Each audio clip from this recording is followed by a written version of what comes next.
Bom dia, boa tarde, boa noite, turma da EBD Online.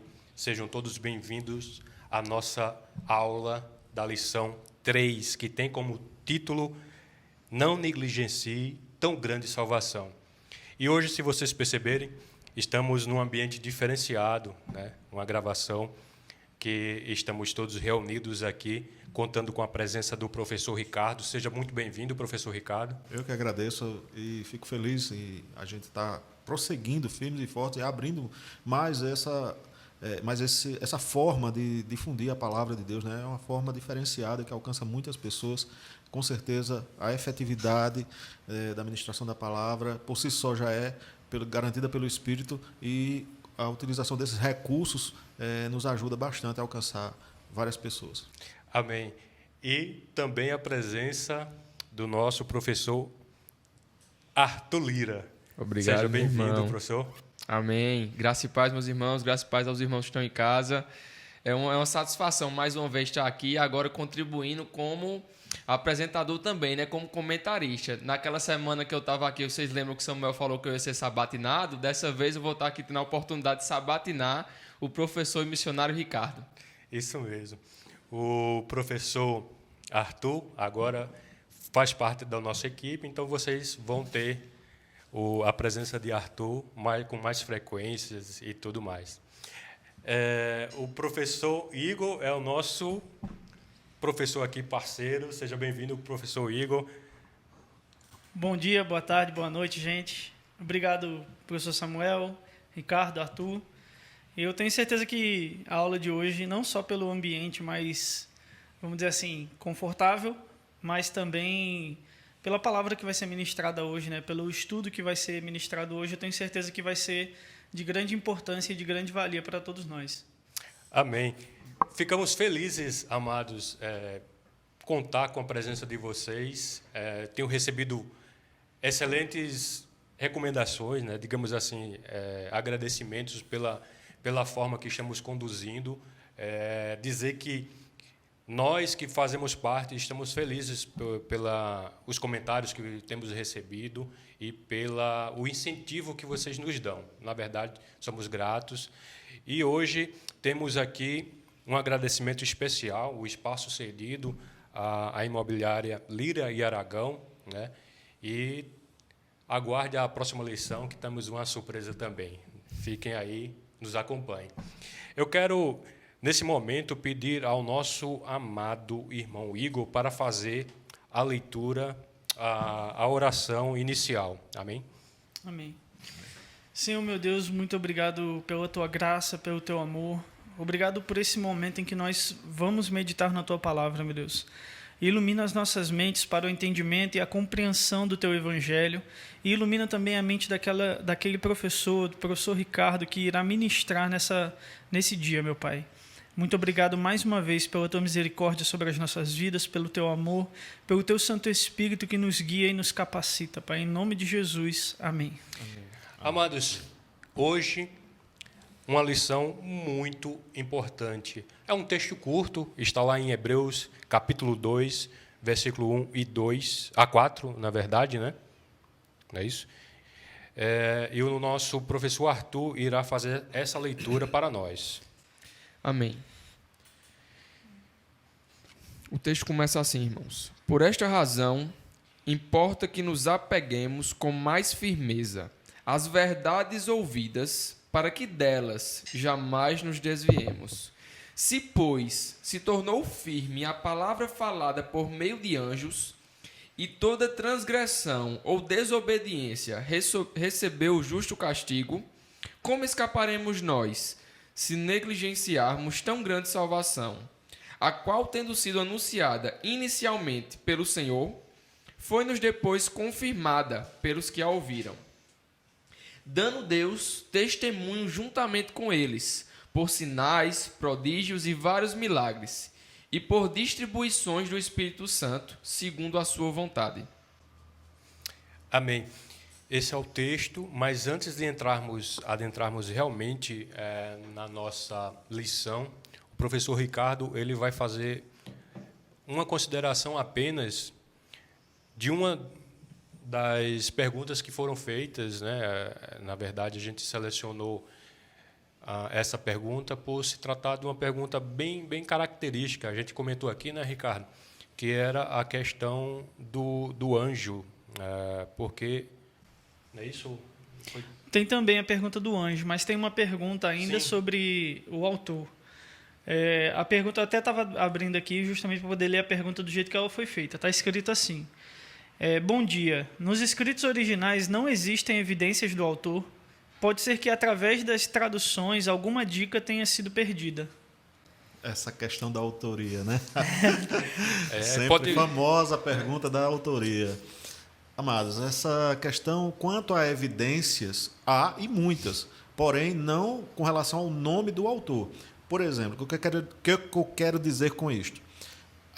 Pelas evidências, sabe-se que o autor era uma pessoa muito ligada à cultura judaica, à religião judaica, à comunidade judaica. Então, muito provavelmente, é quase unânime, ou unânime mesmo entre os autores, que o autor era um hebreu também. Pela familiaridade que ele tinha com o tema, né, da religiosidade judaica, do culto judaico. Com relação à autoria, há várias teses, né, entre elas a autoria paulina, que Paulo teria sido o autor da carta, outros que dizem que não foi Paulo, que foram outros autores, e existem vários candidatos. Mas a minha opinião é que o nome do autor, e já respondendo a pergunta, o nome do autor não consta nesta carta, diferentemente das cartas paulinas, onde Paulo faz questão de assiná-la, é por conta do contexto. Sabemos que naquela época, quando esta carta foi escrita, levantou-se uma grande perseguição contra os cristãos. Essa comunidade de judeus convertidos ao cristianismo estava passando por isso, e era esse o motivo pelo qual eles estavam, digamos, retrocedendo na fé, quando eles estavam comparando aquilo que eles tinham antes, quando eles eram professos da religião judaica, com o que eles têm agora, seguindo a Cristo. Então, eu creio que isso explica, em parte, a ausência de uma assinatura. Só para fechar, por que isso? Sabemos que quando alguém quer parar uma comunidade, ela não precisa atacar toda a comunidade, ela ataca os líderes dessa comunidade. Então, se você quer fazer o povo parar de andar, prenda o líder. Então, seria muito arriscado para alguém assumir naquele momento uma autoria que pudesse, de repente, ser identificada facilmente através de um texto, de uma carta escrita. E, na verdade, se a pergunta dela foi bem incisiva a ponto de perguntar se nos textos, né, se não tinha sido perdido e tal, correria, sim, de repente, esse risco, mas pelo o teor do texto em si, do livro em si, a gente percebe que é uma questão muito remota, né, Ricardo, como você estava dizendo. Eu creio que não foi a questão da perda de manuscrito, até porque a carta circulou e se tornou canônica. Então, claro que nós não temos o autógrafo, né, o texto original escrito pela mão do autor, mas ela foi reproduzida e circulou entre as igrejas e entrou para o cânon. Então a nossa questão não é se estava presente ou não no texto, ou se foi perdido ou não, ou se tinha alguma evidência relativa a isso. Não existe essa questão. A dúvida é que permanece e a gente fica com Orígenes, né? Quem escreveu a carta, só Deus sabe. Né? A outra parte é sobre os anjos, mas... Eu acredito que já vai ser respondida na lição. Exatamente. Porque era uma pergunta que falava sobre justamente a superioridade de Cristo. E como a lição de hoje já vai falar sobre a negligência, a nossa negligência na salvação e tal, para o que vai acontecer, o que Cristo é, quem Cristo é, eu acredito que já vai ser respondido durante a lição. Então, caso não seja respondido, a pessoa pode comentar de novo aí, se permanecer com dúvida, sem problema. Isso, a gente responde. E a gente vai agora adentrar realmente na questão da introdução, e aí o professor Ricardo vai comentar, ele tem alguns pontos para fazer a sua introdução da lição. Fica à vontade, professor Ricardo. Pois bem. Com relação à carta, e esse capítulo especificamente, nós percebemos que há uma forte admoestação vinda da parte de Deus, um forte puxão de orelha que o Senhor nos dá e deu àquela comunidade. E a primeira coisa que eu quero pontuar é o seguinte: se Deus nos ama, Ele não vai se furtar de nos orientar, de puxar a nossa orelha, de nos alertar quanto a eventuais desvios que nós estejamos cometendo. Um bom pai, ele não deixa o filho caminhar em direção ao abismo sem fazer nada. Ele toma uma providência. Então, esse capítulo, e principalmente nesses versículos iniciais, você vê aí um forte chamamento da parte de Deus, né? De forma firme, contundente. Então, isso nos chama a atenção. O contexto já foi bastante explicitado aqui nas 2 primeiras aulas, mas o que eu queria chamar a atenção com relação ao contexto, com a perseguição que aquela comunidade estava enfrentando, o pensamento, o foco daquela igreja fugiu da palavra de Deus. Eles começaram a olhar para o contexto, eles começaram a olhar e temer a perseguição, de tal maneira que aconteceu aquilo que era previsível. Quando você tira o seu olhar para a fé e para Cristo, aquele que é revelado através das Escrituras Sagradas, através da pregação da palavra, e você passa a olhar apenas para as circunstâncias, a sua fé vai ruir. Isso é fatal. Então, o pensamento daquele povo estava sendo contaminado por conta desse desvio. Claro, ninguém iria, naquela situação, desconsiderar os perigos e as perseguições a que eles estavam sujeitos. Porém, não podemos tirar de maneira alguma o nosso olhar do autor e consumador da nossa fé. E isso foi a causa principal daquela comunidade estar ruindo, né, na sua crença, na sua caminhada cristã. Segundo ponto que eu queria chamar a atenção é que há também, nesse texto e também nos demais dessa carta, 2 coisas fundamentais. O autor ele fala que a fé não vem também assim do nada, né? A pregação ela foi dada, a revelação dada através dos anjos anteriormente, depois pelo próprio Cristo, que é a revelação máxima, e testemunhada pelos apóstolos, né, na primeira geração, e pelos discípulos dos apóstolos. Então, é uma revelação que tem, de fato, testemunhas que deram a sua própria vida. E convenhamos, se eles não crescem e não tivessem certeza daquilo que eles tinham visto, eles jamais iriam até o martírio por algo que eles não realmente testificassem de fato. E segundo, além do testemunho pessoal dessa geração, havia a própria testificação do Espírito Santo. O Espírito Santo testifica a pregação. E aí, o que é que acontecia? Toda a ministração da palavra era confirmada através da ocorrência de milagres, sinais, prodígios, sempre para apontar para a glória de Deus. O milagre, o sinal e o prodígio não necessariamente é apenas para edificar. Claro que edifica, mas não é para isso apenas. Quando você recebe um milagre, Deus está agindo com amor, misericórdia? Sim, claro. Ele quer nos socorrer? Quer, claro. Mas o principal objetivo do milagre é apontar para a glória daquele que é o autor do milagre. Então, nesse caso, todos os milagres e sinais e prodígios que acompanharam a pregação da palavra era para apontar para a glória de Jesus Cristo. O outro ponto nessa introdução, e que aí eu acho fantástico quando o autor chama a atenção para isso, é fazer a correlação entre o que nós cremos e o que nós vivemos.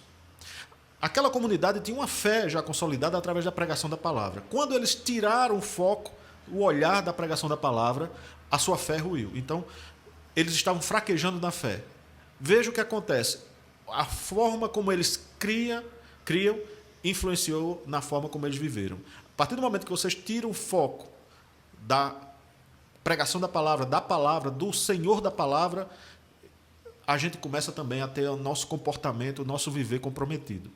Então, essa lição fica para nós. A forma como nós cremos influencia a forma como nós vivemos. Aquela comunidade, ela começou a fraquejar diante da perseguição, porque antes mesmo a sua fé já estava abalada, porque eles desviaram o foco dela, né, da palavra de Deus. E, finalmente, nessa introdução, eu queria chamar a atenção para um quarto ponto. É que a palavra de Deus, ela é a revelação de Deus. Ela é a própria revelação de Deus, dada através de Moisés, através dos profetas, e finalmente consumada na sua forma máxima através da revelação encarnada. Cristo é o ápice da revelação. E depois dele não há outra revelação. Se alguém chegar pregando outro evangelho, é falso, é anátema. E o próprio Cristo personifica, ele mesmo é a revelação de Deus. De tal maneira que rejeitar a palavra de Deus, rejeitar a palavra de Jesus Cristo e a revelação personificada nele, é rejeitar o próprio Deus. Vejam a gravidade não é, do que acontecia naquele momento. Não era só apenas resistir a uma perseguição do Estado ou de quem quer que seja, mas era também apostatar da fé. Então, isso é muito importante. Os judeus, naquela época, eles estavam como um barco à deriva. Os judeus dessa comunidade, né, estavam como um barco à deriva, sem muitas amarras. E nós sabemos que Cristo é o nosso porto seguro. Se nós tivermos conexão com Cristo, nós sim saberemos que estamos sempre seguros. Por menor que seja o nosso barquinho, por mais frágil que ele seja, a gente tem certeza de estar conectado com o porto seguro. E quando perdemos essa conexão com a palavra, com certeza entraremos em mares revoltos, e isso é muito perigoso para a nossa vida cristã e espiritual. Ricardo falando, você vê a importância e a conectividade, digamos assim, a amarração dos argumentos do autor da Carta aos Hebreus. Porque, se os irmãos estiverem lembrados, o Ricardo tocou num assunto que foi da lição que trouxemos com Arthur Lira, né? A questão da revelação do Evangelho, né? E aí, veja como está tudo amarrado. E se o professor quiser tecer algum comentário em relação a isso, assim, porque o que eles estavam fazendo exatamente, né? Eles estavam negligenciando a Cristo, o Evangelho, a revelação que é dada, que inicialmente pelo Antigo Testamento, e agora a gente faz justamente essa ligação do velho, da lei, e agora o novo, que é a graça. Arthur. Sobre isso, eu vinha lembrando de uma palavra, enquanto o professor Ricardo falava, que alguém já disse uma vez que não só o Evangelho é Cristo, como Cristo ele é o Evangelho. Ou seja, não só na pessoa de Jesus você tem a revelação de Deus, como ele em si, na sua pessoa, ele é a própria revelação. Igor, alguma colocação em relação... Não, por enquanto, eu acho que Ricardo deixou bem claro sobre essa questão de como a gente pode fazer essa comparação, né? Do que nós somos, o que nós vivemos, o que nós deixamos de ser. Eu acho que é bem reflexivo trazer isso para os nossos dias, né?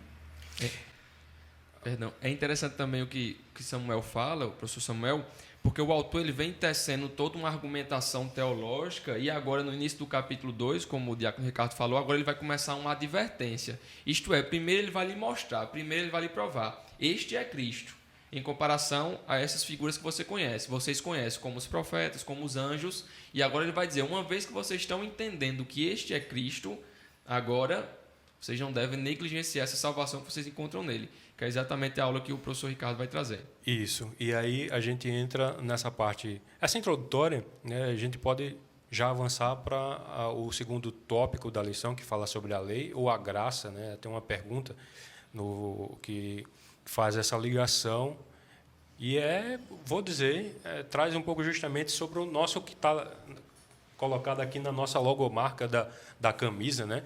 Entre a lei e a graça. Então, assim, por que escolher a graça e não a lei, né? Por que tentar fazer essa ligação agora? Porque, de repente, eles estavam voltando ou querendo voltar a abandonar o Evangelho, né? Quando o autor mesmo ele fala, vocês já deveriam ser mestres. Não é isso, professor Ricardo? Exatamente. Essa questão nos coloca num falso dilema, né? E que esse dilema não foi proposto pelo autor da epístola, e também por Paulo, também nas suas epístolas, caso ele não tenha sido o autor de Hebreus, sobre a dicotomia ou o antagonismo entre lei e graça. Na realidade, o que o autor está alertando é a falsa percepção, ou melhor dizendo, a percepção equivocada de que a graça e a lei militam uma contra a outra. Na realidade, não é bem assim. O que o autor nos alerta é que, quando você tem esta percepção e você opta pela lei, você cai no erro dos fariseus. Os fariseus, eles desconsideravam o espírito, a alma, o objetivo da lei, que é apontar para aquele que viria mais na frente, que é Cristo. Tudo que está no Velho Testamento aponta para a revelação posterior que viria. A revelação dada por Deus desde Gênesis, ela é progressiva e ela vai se manifestando paulatinamente até chegar no ápice, na plenitude dos tempos, que é o período em que Cristo veio e se revelou. Então, temos primeiramente que ter isso em mente, não é? Lei ou graça, ou melhor dizendo, lei e graça. É essa a questão, certo? Hebreus vai nos proporcionar, no transcorrer de todo o estudo da carta, esclarecer muito bem isso. Para mim, o que acontece é que foram dadas por Deus ambas as revelações. Então, vejam bem, se Deus nos deu a graça, glória a Deus por isso, e nós temos a plenitude da revelação, e a quem muito é dado, muito é cobrado. Então, nós temos uma responsabilidade muito grande, porque nós temos a plenitude da revelação. Mas Deus também nos deu a lei. Ora, se Deus nos deu a lei é ruim? Como pode? A lei também teve a sua função, a lei também teve a sua utilidade, e a lei também tem, vamos chamar assim, o seu espírito, ou seja, a sua intenção, não é? Então, essa relação de lei e graça, ela é muito bem testificada no próprio testemunho de Jesus Cristo, quando ele fala a respeito da lei. Quando Jesus vem e inicia o seu ministério, ele não derroga a lei, ele não anula a lei. Essa era a falsa acusação que os fariseus e os escribas falaram a respeito dele, principalmente em passagens como aquela em que ele cura no sábado. Eles acusavam Jesus de descumprir a lei. Olha, você está cometendo um pecado e um crime perante a lei local de curar no sábado, né? Aí Jesus disse, não, eu sou o Senhor do sábado. Jesus estava apontando que a lei em si, ela tem uma finalidade, e essa finalidade tem que ser entendida além da letra fria, certo? Então, a relação de Jesus com a lei nos responde a isso. Primeira coisa, são 3 pontos que eu queria falar com relação a isso, que nos responde muito bem essa questão. Primeiramente, Jesus tinha um compromisso com a lei. Ele tinha um compromisso com a lei. Então, ele nunca manifestou a intenção de desvalorizar os textos antigos, os profetas. Sempre que ele ministrava e falava com autoridade, ele citava as Escrituras, inclusive passagens polêmicas. Citou Noé, citou o profeta Jonas, né? E passagens assim que são realmente difíceis, e ele atestou a autoridade dos autores dos livros do Antigo Testamento. Você pode ver isso, por exemplo, em Mateus 5:17, por exemplo, e assim por diante, né? Ele sustentou que a lei de Moisés era tão válida e continuava, e que ela tinha que ser cumprida, né? Segundo ponto, ele não só tinha um compromisso em citar os escritos antigos, né? Mas ele também ele afirmou categoricamente que ele não veio para destruir a lei. Pelo contrário, ele disse, eu vim para cumpri-la. Então veja, Jesus é o meio, né, pelo qual a graça se manifesta, ele é a revelação, ele é a própria graça personificada, e ele mesmo afirma que ele não veio destruir a lei, ele veio cumpri-la. Ele não veio revogar a lei, ele veio cumpri-la. Então você já percebe aí que Cristo não está dizendo para nós que há um antagonismo entre lei e graça. Há sim uma continuidade. É como se ele estivesse atentando para o fato de que, olha, há uma progressão na revelação e vocês têm que perceber a relação em que isso ocorre. Esse é o segundo ponto. E o terceiro ponto é que ele aprofundou a questão do cumprimento da lei. Jesus cumpriu a lei, e não só a cumpriu, mas ele também mostrou claramente como devemos cumpri-la. Ele revelou-a de forma mais ampla, não é? Entendemos o quê? Que cumprir a lei não é só no sentido de você cumprir um ritual. Você tem uma série de regrinhas e você tem que cumprir. Né? Cumprir aqui é dar cumprimento total. É atingir o objetivo da lei. É você como se você tivesse assim, eu tenho um copo com água e eu vou preenchendo aquele copo com água. A lei tem que ser cumprida na sua plenitude. Não adianta você cumprir a lei pela metade. Seguir uma ritualística, fazer sacrifícios no templo, dar os dízimos e ofertas. Se torna uma coisa monótona, rotineira, né? Uma coisa que tipo obrigada a pessoa a fazer. Seria parte apenas da lei. Mas a lei não se resume a isso. A lei não se resume a um ritual. E o que era o grande problema na sua época, e ainda hoje é, religiosidade. Religiosidade. Sim. O Senhor estava acusando os fariseus. Olha, vocês me acusam de destruir a lei? Não. Eu vim cumprir a lei tal qual vocês não cumprem.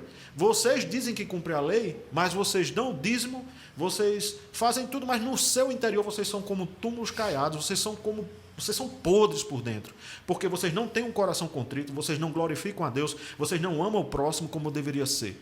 Então o objetivo da lei é apontar para essa revelação que é Cristo. E ele disse, eu vim cumprir na sua plenitude. Nesse sentido, cumprir é não apenas seguir um ritual, mas fazer tudo aquilo que a lei prescreve com integridade interior, espiritual, que agrada, da forma que agrada a Deus.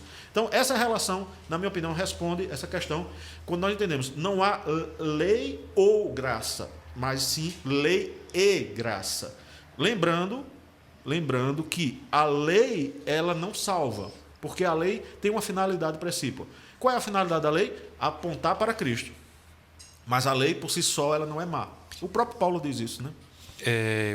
Ricardo, falando acerca dessa questão de você entender, na verdade, os judeus, e fariseus, na verdade, entenderem errado essa questão do entendimento do que é lei e tal, Jesus ele chega a citar aquela passagem em que, quando o povo, no entendimento errado do que significava a lei, ele chegava a dizer assim, ora, se você jurar pelo templo, não é nada, né? Mas se você jurar pelo ouro que está no templo, a sua palavra tem que ser cumprida. Olha só o entendimento deles, um simples juramento, o dízimo que Ricardo apontou, né? Às vezes ele dava, e Jesus dizia isso, vocês dão dízimo do coentro, do não sei o quê, né? Mas estão esquecendo do mais amplo, o sábado, essa questão de você,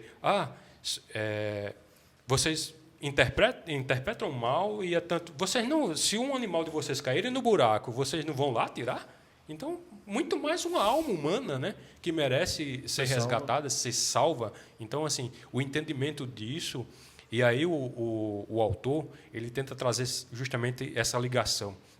Eu queria deixar a oportunidade para Igor tecer o seu comentário e até lançar uma pergunta para Ricardo. Não, nesse caso, quando a gente fala sobre a lei e a graça, é interessante quando a gente compara com os dias de hoje, como hoje isso tem tornado a religião cristã mesmo, né? Como uma espécie de falso moralismo. Isso pode, isso não pode. Você vê que, ao invés das pessoas terem dúvidas, quando se convertem, as dúvidas serem a graça, ela resgata toda a minha vida, Cristo perdoa todos os meus pecados. Não, a pergunta é, se eu beber, é pecado ou não? Tatuagem, é pecado ou não? Porque se tornou um livro de regras. Ao invés de se tornar, de fato, um manual de fé, um manual de prática, um livro que você vai ler do início ao fim, que você vai ver que o Antigo Testamento aponta para o Novo Testamento, e o Novo Testamento aponta para Cristo, e os dois se convergem em Cristo, e que isso converge, isso afeta a nossa salvação, a nossa vida terrena e a nossa vida eterna, você esquece desses pormenores, né? Dessas coisas que, para mim, é besteira. Claro, uma pessoa que acabou de se converter, ela precisa saber o que a Bíblia diz sobre isso. Mas não se pode, se não pode, se é certo, se é errado. Ela precisa saber o que Cristo fez por ela precisa saber o que Cristo faz por ela e o que a lei representa para a gente, no sentido dessas coisas também, né? O que a gente pode ou não fazer de acordo com o que Cristo ensina e não de acordo com o que eu acho. Porque, por exemplo, eu acho uma determinada coisa muito bonita, outra pessoa pode achar feio e dizer, não, eu não faço isso. Mas ela não faz porque ela não gosta, não é porque é proibido, o crente não pode fazer isso, não sei o quê, não. A gente acabou trazendo o que os fariseus faziam no passado, como a cura do sábado e tudo mais, a gente está fazendo hoje, só que com outras palavras, né?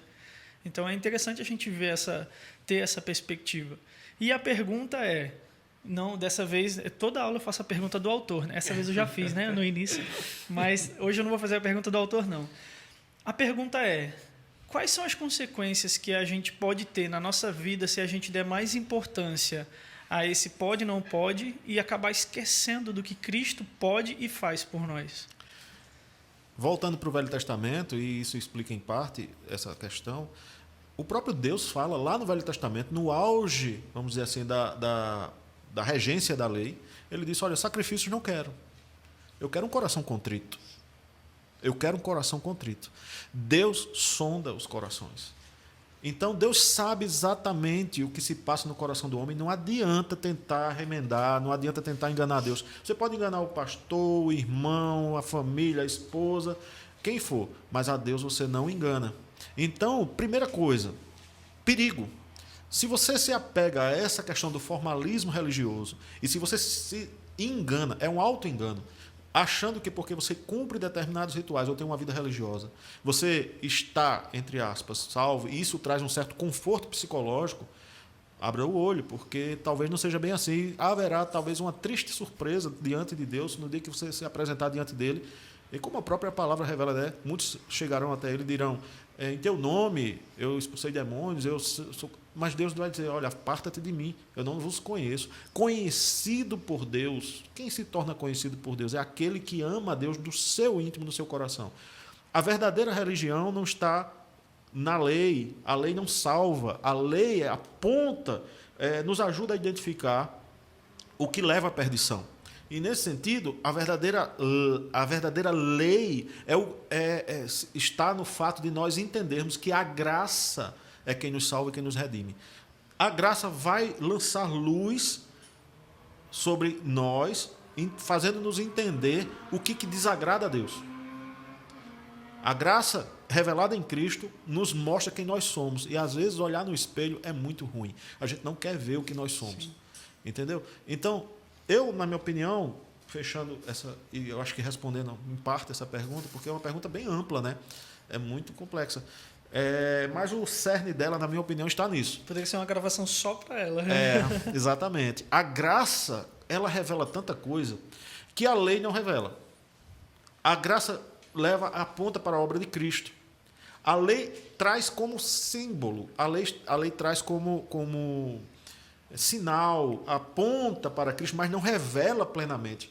Não é? É como um espelho opaco. Paulo faz essa comparação. É um espelho opaco, mas não revela plenamente. A graça não, ela escancara. É como cair as vendas dos nossos olhos. No momento em que você se converte, no momento em que o Espírito Santo te convence do pecado, do juízo e da justiça, não tem essa sensação, parece que uma venda caiu dos seus olhos e você começa a enxergar: poxa vida, como é que eu não vi a beleza do Evangelho? Como é que eu não cria nesse Jesus Cristo que morreu por mim? Você parece que entende finalmente o que significa a obra da cruz, o que Cristo fez por você. O Espírito Santo abre a tua mente, revela. Por isso o nome é revelação, né? A graça faz isso. E, nesse sentido, eu acho que, aí sim, a graça está num patamar superior à lei. A lei não consegue fazer isso. É a graça de Deus. A lei apenas aponta para os nossos erros e falhas. Arthur, tem alguma colocação? Eu estava procurando aqui o texto, inclusive corroborando com aquilo que Igor comenta, Samuel comenta e o diácono Ricardo comentou agora, que é a questão de, desde o Antigo Testamento, Deus já dizia que ele não procurava holocaustos, ofertas queimadas, mas ele procurava um coração contrito, né? E aí isso corrobora, inclusive, com o que Jesus vai dizer em João capítulo 4, quando ele conversando com a mulher samaritana, e todo aquele texto que ele pede água, e ela diz: como sendo tu homem judeu, pede a mim, que sou mulher samaritana, água de beber. E aí quando ela se fala de adoração, e ela pergunta: onde é que a gente deve adorar? É em Jerusalém? É no monte? E aí Jesus diz, né? Já chegou o tempo, vai chegar o tempo, e na verdade já chegou, onde o Pai procura adoradores que o adorem em espírito e em verdade. Então isso corrobora exatamente com o que a gente vinha comentando aqui, né? Que no fim das contas, apesar da gente ter todas esses regimentos, toda essa cerimônia, mas na verdade isso não era importante. Isso era, por outro lado, na verdade, sombra das coisas que viriam, né? Então, no fim das contas, Deus queria que de fato eles estivessem adorando com todo o seu espírito, toda a sua alma e todo o seu coração. O interessante, Arthur, tocar no assunto da mulher samaritana é que veio na minha memória 3 exemplos. Nicodemos, a mulher samaritana e o jovem rico, né? 3 situações, 3 exemplos, né, do entendimento da lei, né, que são diferentes, resultados diferentes. Veja, Nicodemos: você nascer de novo. E ele: ora, mestre na lei. Ora, eu preciso ir para a barriga da minha mãe e nascer de novo? Olha só que colocação. A mulher samaritana, que a gente viu que quando Jesus falou para ela, né, então ela já entendeu e ela já partiu para anunciar o Evangelho, né? Eu acho que a citação é de Spurgeon. Se eu estiver errado, os irmãos já sabem, eu comento aqui. Eu acho que a citação é de Spurgeon. O Evangelho é um mendigo indicando a outro mendigo o caminho do pão, né? Então, assim, quando a mulher samaritana descobriu o poder do Evangelho, peraí, ora, aí foi anunciar a toda a cidade. Mas o que eu queria colocar, o exemplo final, seria do jovem rico. Ele cumpria toda a lei. ele chega com uma dúvida para o mestre, né? Ele chega, mestre, o que eu faço para herdar a vida eterna? Aí Jesus responde, ora, ama Deus, ama cumpra a lei, né? Diga, em outras palavras, você faça isso, faça aquilo, mas mestre, eu tenho feito tudo isso na minha vida toda, né? Disse aí, vende tudo o que tens, doa, dá aos pobres e me segue. Aí eu vou lançar a pergunta, Ricardo, olha o desafio. Mas significa que a gente precisa ser pobre para anunciar o evangelho, ou a gente precisa abandonar toda a nossa riqueza ou conquistar posição, né, estudar, ter um bom emprego e tal? Não é isso que a palavra são exemplos que se constituem, e Jesus conhecia justamente onde estava o cerne da lei ali, o coração dele, onde é que estava colocado, né, professor Ricardo? Deixa eu até corroborar aqui, aproveitando aqui a deixa para o professor Ricardo também responder, porque a gente vê essa linha fortemente, por exemplo, em doutrinas, em teologias como a teologia da missão integral, isto é, Jesus veio para os pobres, o foco são os pobres, os focos são aqueles que não têm condições financeiras. Isso é, se você é rico, então talvez você tenha enriquecido de uma forma errada, Deus não está lhe abençoando, na verdade o que Deus quer são pessoas pobres. Queria também que o professor Ricardo aproveitasse essa pergunta e também tecesse palavras sobre isso. A questão da pergunta, melhor dizendo, do desafio que o Senhor fez ao jovem rico, na realidade mostra que ele não cumpria a lei. Como? Existia dentro do coração desse jovem um ídolo, e esse ídolo era quem ele adorava de fato. O Senhor colocou à prova, e às vezes nós nos achamos como ele, cumpridores da lei, nós somos íntegros, nós somos bons pais, bons maridos, no caso, boas esposas, né? No caso das mulheres, somos religiosos, frequentamos a igreja, fazemos boas obras, ajudamos os pobres, citando o caso da missão integral. Mas lá no íntimo do nosso coração tem um ídolo. Se não for Jesus Cristo, o nosso Deus, entronizado no trono que nós carregamos aqui dentro, esse espaço não fica vazio. Ele vai ser ocupado por outro alguém a quem nós idolatramos. Seja o dinheiro, no caso desse jovem, ele tinha posses e ele não se desapegou deles. Para ele, seguir a Cristo era menos importante do que guardar os seus bens. Ele preferiu reter os seus bens, por isso que ele ficou triste. Para outros, não é nem tanta questão financeira, patrimonial. Para outros pode ser o seu próprio eu, o seu ego, porque eu sou assim, eu sou. Entende? Então, quando você não se humilha diante de Deus e você não passa a servir o seu irmão, é porque você é o ídolo que está sentado no trono do seu próprio coração. E nós poderíamos aqui enumerar tantos outros ídolos, né? Lembrando que, quando Jesus coloca essa questão da continuidade da lei em caminho para a graça é superior à lei justamente porque ela transforma o coração. Nesse sentido, agora, podemos dizer que, nesse sentido, a graça, sim, ela é mais plena, ela é ampla e é superior à lei. A lei, ela não consegue mudar o coração. Ela aponta para o erro que nós seguimos, para as nossas falhas, e ela nos diz, olha, esse caminho leva à morte. E aí, aquela famosa frase, né? A lei mata. De fato, nesse sentido, quando bem interpretado, isso se revela correto. E foi aquilo que Cristo fez com o jovem, né? Ele disse, olha, a lei que você descumprir está apontando para o teu coração idólatra. Você está adorando ao patrimônio que você tem. Então, nesse sentido aí, a gente tem que entender que a graça ela tem um condão, ela tem o poder de alterar. Com relação às idolatrias que nós temos, eu chamo de idolatrias porque, na realidade, tudo é assim mesmo. Se resume a idolatria, ou você adora a Deus, ou você não adora a Deus. Não tem meio termo. A quem você segue? Seja a teologia da missão integral, seja a teologia da prosperidade, seja qualquer que seja a tua concepção de fé, você jamais vai ser salvo se você não abrir mão de tudo isso, porque apenas a revelação em Jesus Cristo é que salva. Professor Igor. E você citou Spurgeon, né? Eu não gosto muito de citar Spurgeon, não. Mas tem uma história, pegando o gancho no que Ricardo está falando sobre essa questão de adorar a Deus, quando ele falou sobre a mulher samaritana, tem uma história que um sapateiro que tinha uma sapataria de frente à igreja de Spurgeon perguntou para ele, pastor, como é que eu posso adorar a Deus no meu trabalho? Porque eu não tenho por trabalhar com isso, eu não tenho muito tempo de ir para a igreja, porque eu preciso trabalhar muito para conseguir ter um dinheiro. E aí Spurgeon disse, faça bons sapatos e cobre um preço justo. Você vai estar adorando a Deus no seu trabalho com isso. Ou seja, ele vai adorar a Deus na simplicidade de fazer um bom trabalho, vender a um preço justo, e as pessoas vão ver nisso ele adorando a Deus porque ele está sendo honesto. Eu acredito que parte muito desse princípio de nós adorarmos a Deus com o nosso trabalho, quando nós somos honestos no sentido não de, eu sou o cara, eu sou honesto porque eu sou gente boa, eu sou honesto porque eu sou humilde. Não, você tem que ser honesto porque você adora a Deus. Exato. Deus é um Deus honesto, justo. Então, eu não sou justo porque eu sou justo. Eu sou justo porque o Deus que habita em mim, o Cristo que habita dentro de mim, o Espírito Santo que me conduz a ser justo. De repente, há um engano, né, de achar que porque eu sou um médico e aí eu não estou adorando a Deus com a minha profissão ou não estou servindo a Deus com essa minha profissão, cobrando um valor, ou que eu preciso estar na rua dando serviço de graça. É uma questão muito, muito complicada de se pensar dessa forma.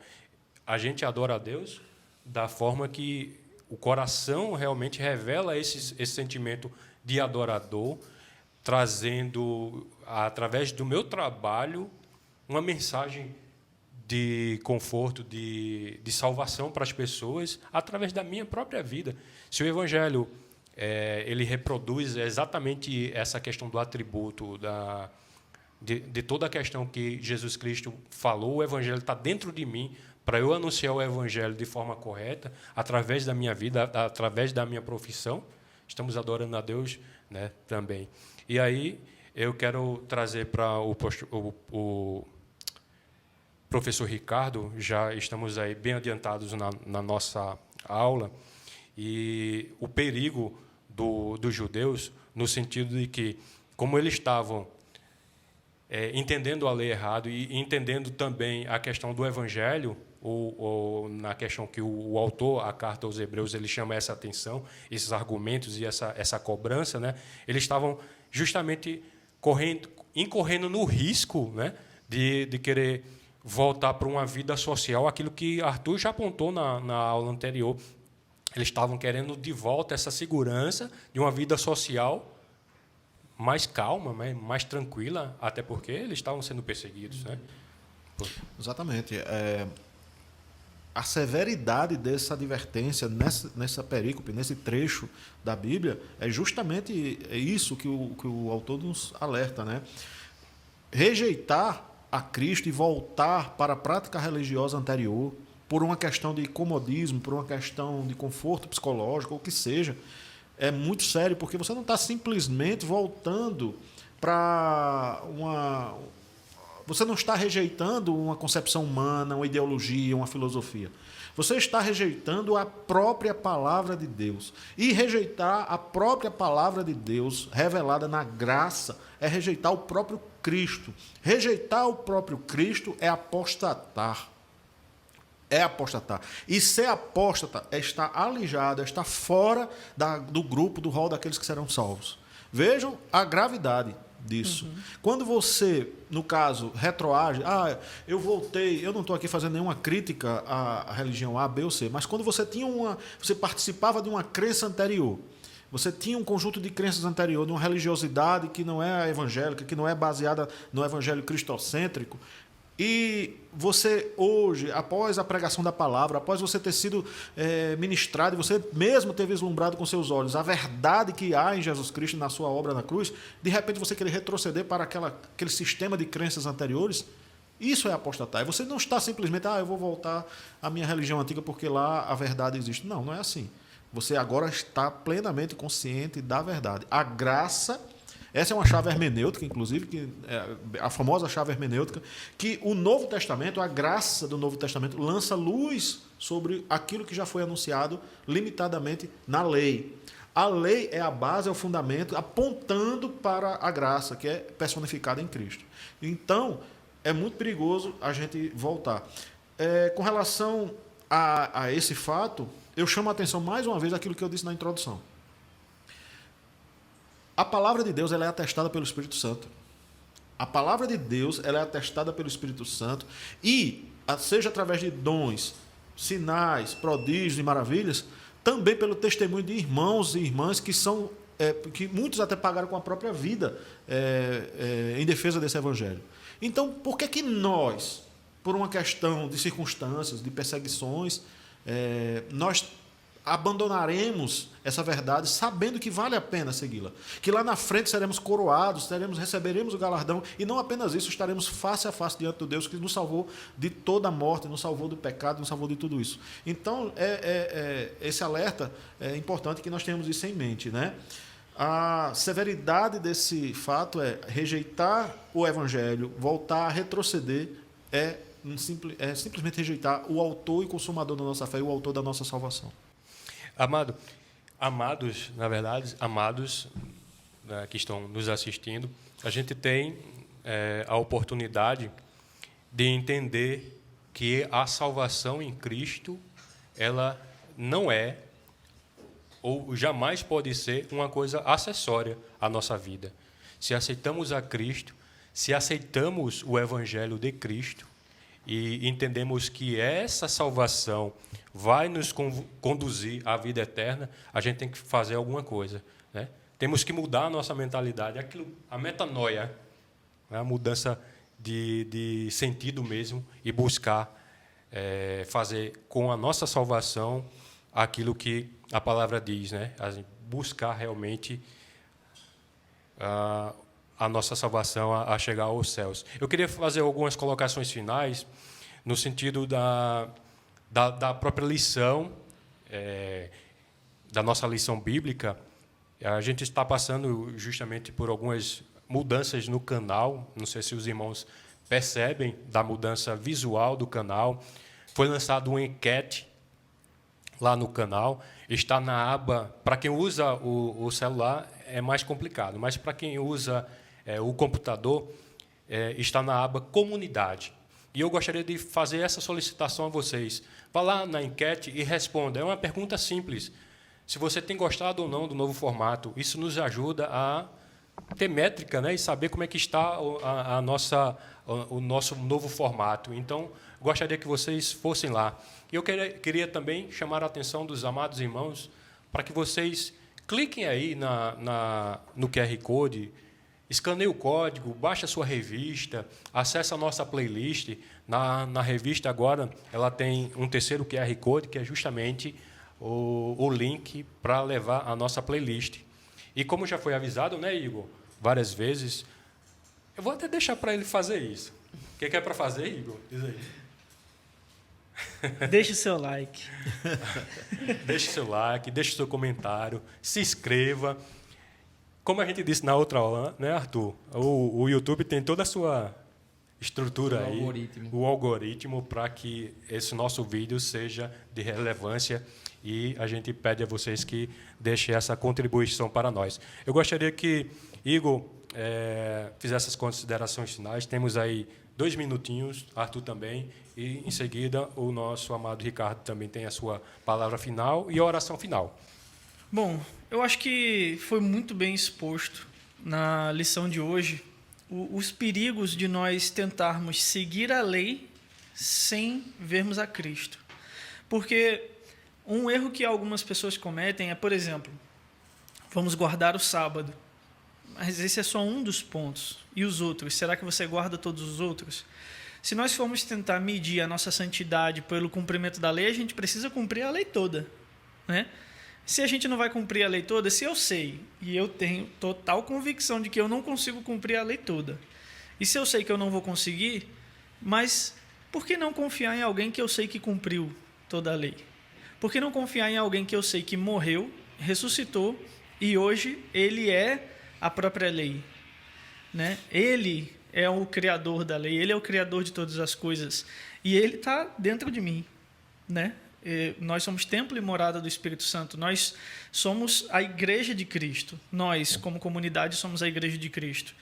Então, pelo evangelho que nós temos, pela palavra que nós temos, pelo livro que nós temos aqui, e tem um pastor que eu gosto muito, tenho ouvido muito ele falar, que é o pastor Ângelo Basso, e ele sempre fala, Deus, ele escreveu um livro, E aí, você gosta ou não, você tem que ler. E é aqui, nessa palavra, que está escrito tudo que nós precisamos seguir. Não como lei, mas agora como um manual de vida. Porque cristandade, santidade, não é uma medição para saber quem é melhor ou pior. Todos nós somos os piores. A diferença é que aquele que está em nós é o melhor. Então, essa palavra ela serve para nos guiar, para chegarmos ao caminho e vermos a face de Cristo. Para quando chegarmos lá na glória, nós podermos louvar e engrandecer o nome dele com ele presencialmente. E não para que a gente veja isso aqui, eu sou o santo. Imagina você chegar na igreja, é até cômico, mas ao mesmo tempo é triste. Imagina eu chegar na igreja, prazer, meu nome é Igor, eu tenho 9 dons do Espírito Santo. É complicado a gente parar para pensar nisso, né? Quantificar a graça. Né? Exatamente. Não, eu sou o mais santo. Não, eu sei falar em línguas. Mas eu profetizo. O currículo cristão Você faz um currículo. Imagina você fazer um LinkedIn ou qual é o nome daquele Lattes da sua cristandade. A gente não faz isso. Por que a gente não faz isso? Porque a gente tem consciência de que, diferente do povo hebreu do Antigo Testamento, diferente dos fariseus, a gente não tem como cumprir a lei e a gente nem tenta cumprir a lei, porque eu nem tento cumprir toda a lei. E Cristo deixou um exemplo, né? Lavou os pés dos discípulos. Né? Então... Exato. E na própria palavra diz que maior é aquele que serve do que aquele que é servido, né? E aí a gente para pensar. Mas eu acredito que foi muito bem exposto hoje esses perigos e essa visão que a gente precisa ter de Cristo, né? Arthur? Gostaria de utilizar esse momento para fazer 2 apontamentos. Um imediatamente quanto ao texto e quanto ao que o professor Ricardo ele termina o seu assunto falando, quanto à urgência e à advertência forte quanto a negligenciar essa salvação. É interessante que o autor diz: se aqueles que desobedeceram à lei que fora entregue através de anjos, isso é, vamos lembrar do final do capítulo 1, seres inferiores a Cristo, quanto mais é negligenciar a salvação que agora é entregue através do próprio Filho de Deus. Então, quanto a essa urgência, quanto a essa imediatez, ele diz isso. Veja, se naquela época, se daquela forma, Deus já era incisivo em castigá-los, imagine nós se continuarmos a negligenciar essa salvação através do Filho.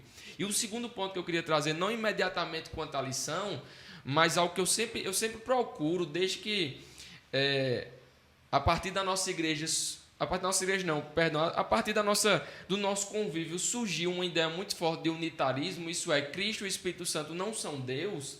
Quando a gente pega este texto, essa seção dos versículos 1 a 4, nós vemos as 3 pessoas da Trindade agindo. Nós vemos o Senhor Jesus como aquele que anunciou a salvação. Nós vemos Deus, como dando Deus aqui a figura de Deus o Pai, como dando testemunho juntamente com eles. E por fim nós vemos o Espírito Santo através dos dons, milagres e sinais, testificando esta salvação através da mensagem de Cristo. Amém. Professor Ricardo. Perfeito, era exatamente esse ponto que eu ia tocar agora. A obra da lei, seguindo até a graça, né, para a gente finalizar. É o mesmo Espírito. Né, manifesta o amor do Pai, manifesta o sacrifício de Cristo na cruz, que é, digamos assim, o amor do Pai em ação, e manifesta a graça do Espírito Santo nos convencendo de que Ele é o Salvador. Exatamente isso.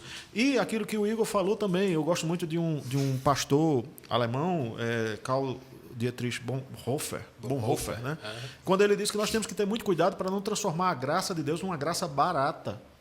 Uma graça barata, ou seja, minimizar a graça. A graça, não é a graça de Deus. Não é a graça de Deus, é a graça de Deus, entendeu? É a razão da nossa existência, do nosso ser.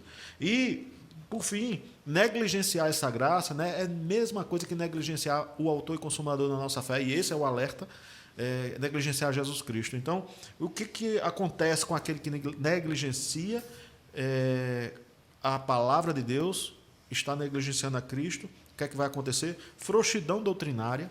Nós temos hoje uma igreja frouxa em termos de doutrina, fraqueza espiritual, crentes fracos.